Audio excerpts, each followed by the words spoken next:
बिस्मिल्लाहिर्रहमानिर्रहीम। अस्सलाम वालेकुम नाज़रीन, मैं इरफान हाशमी आपको अपने शो में लंदन से खुश आमदीद कहता हूँ। व्यूअर्स, हमने आपसे वादा किया था कि हम आपको काजी फ़ाइज़ ईसा की अहलिया की जो है प्रॉपर्टीज़ दिखाएंगे। हमने आपको एक प्रॉपर्टी दिखाई जिसका एड्रेस था 50 constant court candle street W2 2AN का इलाका है, जहाँ पर ये प्रॉपर्टी जो है वाक़या है और करोड़ों की जायदाद है। और इसमें कोई शक नहीं है कि ये लंदन के उस इलाके में है जहाँ पर प्रॉपर्टी ख़रीदना आज के इस दौर में नामुमकिन है।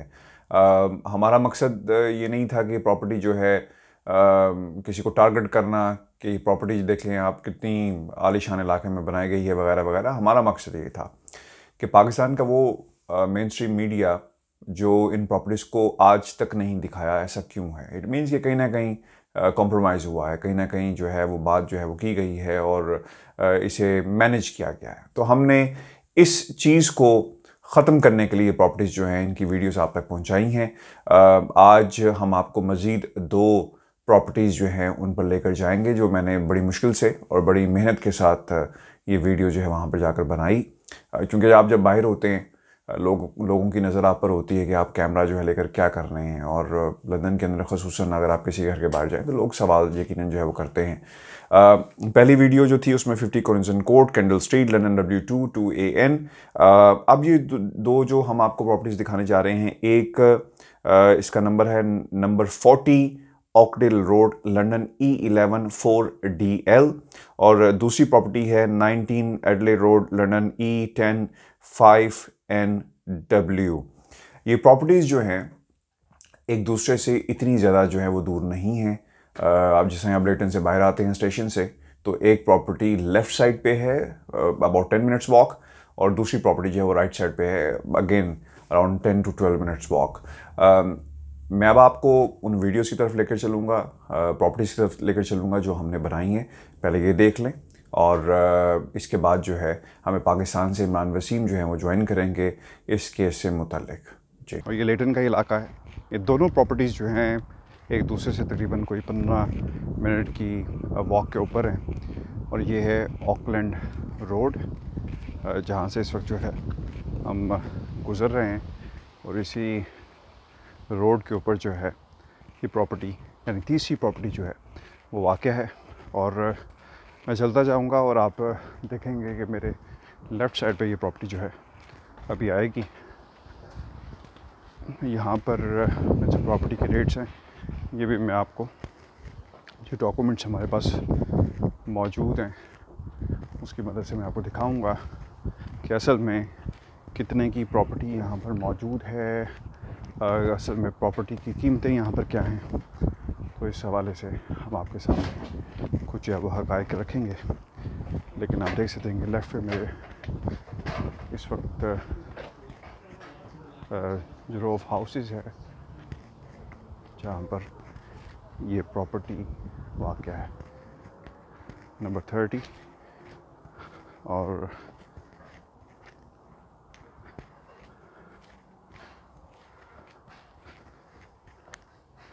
नंबर 36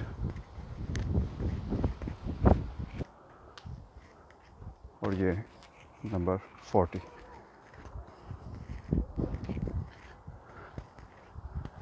बहुत ही मुश्किल से हमने ये इंफॉर्मेशन जो है वो आपके लिए इकट्ठी की है ताकि आपके सामने हम कुछ हक़ाइक़ जो हैं वो रख सकें कि इन प्रॉपर्टीज़ जिनको दिखाया जाना था पाकिस्तान के मीडिया के ऊपर नहीं दिखाया गया, असल में इन प्रॉपर्टीज़ का महल वक़ूअ क्या है, लंदन के ये किस इलाके में वाक़या हैं, और यहाँ पर अगर हम एक कंपैरेटिव एनालिसिस करें तमाम प्रॉपर्टीज़ का तो कीमतें यहाँ पर क्या हैं, तो वो भी हम आपको चलकर दिखाएंगे।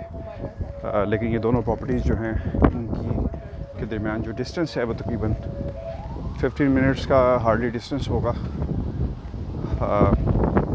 यहाँ पर ये प्रॉपर्टीज़ ख़रीदी गई हैं।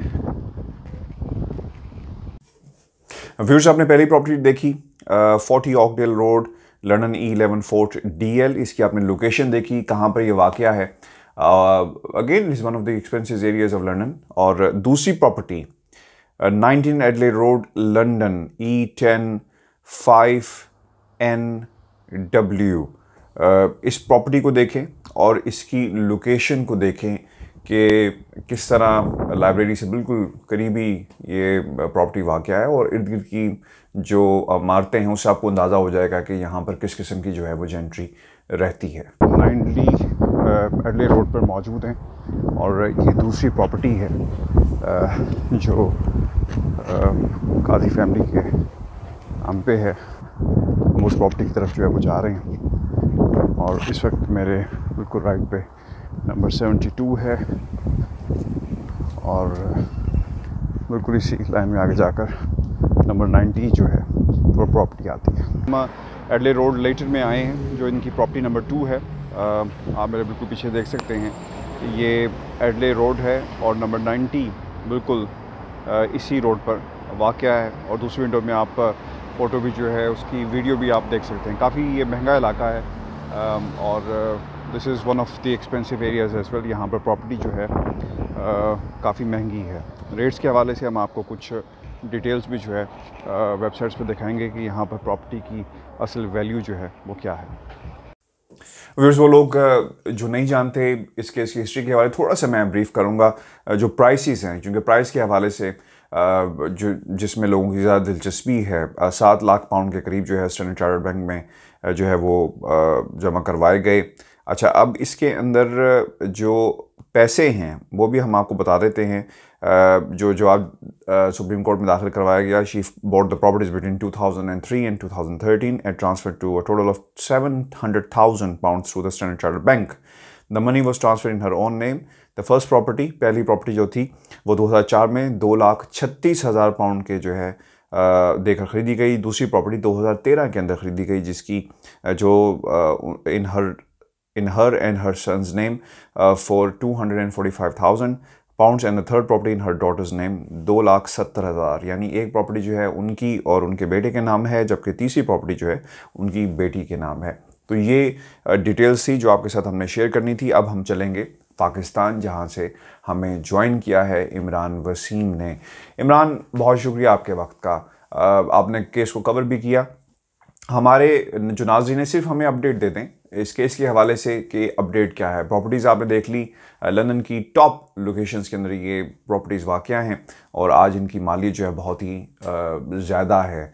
अब ये मनी ट्रेल देना है, किस तरह पैसे जो हैं वो इकट्ठे किए गए, कहाँ से, वगैरह वगैरह। खैर, अपडेट के हवाले से इमरान हमें आगाह कीजिएगा। जी इरफान भाई, बहुत बहुत शुक्रिया।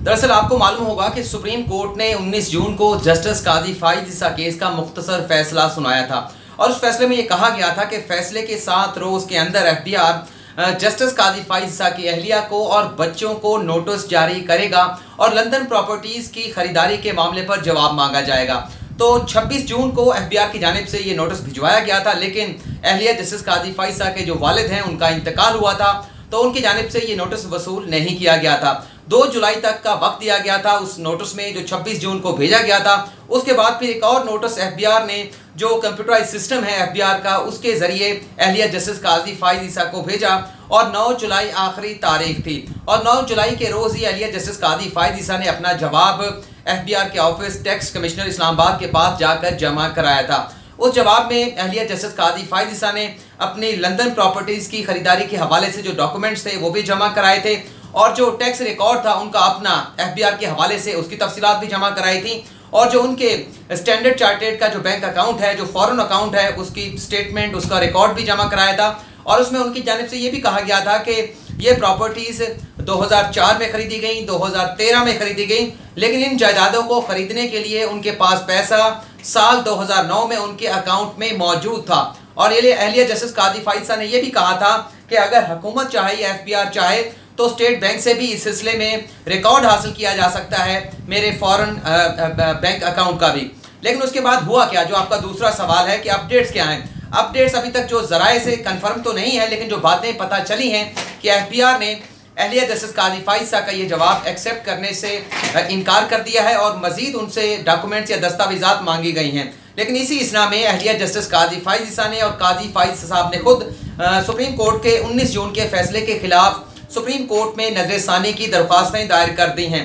जस्टिस काजी फाइज ईसा ने और अहलिया जस्टिस काजी फाइज ईसा ने ये कहा है कि जो 19 जून का फैसला है उसमें नजरसानी करने की ज़रूरत है।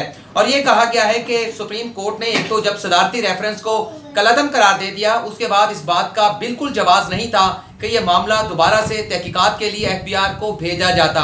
लेकिन उन्होंने ये ज़रूर कहा है कि अगर आज़ादाना तौर पर कोई टाइमलाइन अदालत की जानिब से मुकर्रर ना की जाती और FBI अगर खुद से कार्रवाई करता तो हमें एतराज़ ना होता।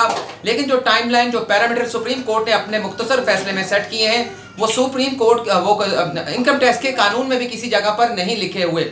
और उसमें यह भी कहा गया है कि हमें वो हक ज़रूर मिलना चाहिए जो पाकिस्तान के आइन का आर्टिकल 4 देता है, जिसके तहत किसी भी शख्स को कानून से हटकर जो है डील नहीं किया जा सकता, उसके साथ ट्रीटमेंट नहीं की जा सकती। और आइन का आर्टिकल 24 हर शख्स को प्रॉपर्टी खरीदने का हक देता है। तो ये भी कहा गया है कि आइन का आर्टिकल जो 10A है वो हर शहरी को फेयर ट्रायल का हक भी देता है। लेकिन सुप्रीम कोर्ट का जो फैसला है 19 जून का, उसमें आर्टिकल 4, 10A और 24 की खिलाफ वर्जी की गई है। लेकिन ये दरखास्तें तो नजरसानी की अहलिया जस्टिस काजी फाइज ईसा की जानिब से भी और कुछ बार काउंसिल और बार एसोसिएशन की जानिब से भी दायर कर दी गई हैं। लेकिन ताहाल इस हवाले से कोई अपडेट नहीं है कि इन नजरसानी की दरखास्तों को कब समाअत के लिए मुकर्रर किया जाएगा। व्यूअर्स, ये था हमारा आज का प्रोग्राम। अपने कमेंट्स हमें ज़रूर भेजें। प्रोग्राम के हवाले से सजेशंस दें कि किस तरह हम इसको मज़ीद जो है बेहतर बना सकते हैं, क्योंकि हमारी कोशिश है कि लंदन की वो तमाम ख़बरें जो यहाँ का मेन स्ट्रीम मीडिया जो है वो आप तक नहीं पहुँचाता है, इनको हम आप तक पहुँचाएँ और इसके अंदर हर एंगल से, हर पर्सपेक्टिव जो है वो शामिल किया जाए। मुझे लंदन से इजाज़त दीजिए। चैनल को सब्सक्राइब करना मत भूलिएगा। अपने कमेंट्स हमें भेजें और अगर आपको ये वीडियो पसंद आए तो काइंडली से ज़्यादा शेयर कीजिएगा। अल्लाह हाफ़िज़।